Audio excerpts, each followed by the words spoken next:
ပြည်ရဲ့အေးဆေးတဲ့ကျေးရွာလေးတစ်ခု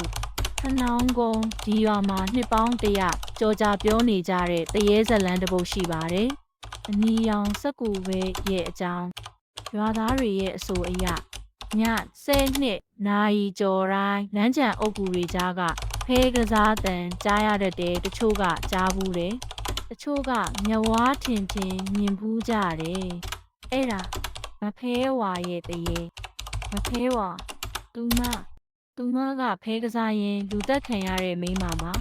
သူမရဲ့သွေးတွေနဲ့စုံနေတဲ့ဖဲချက်တွေကိုသူမတည်တဲ့နေရာမှာပစ်ချခဲ့တယ်။အခုထိသူမ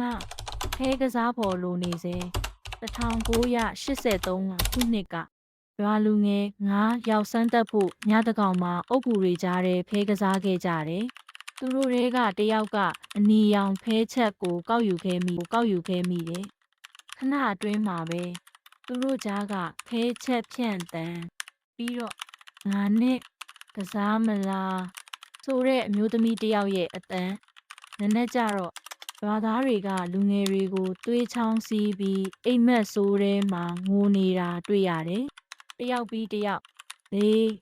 ရက်အတွင်းအားလုံးသေဆုံးခဲ့ကြတယ်။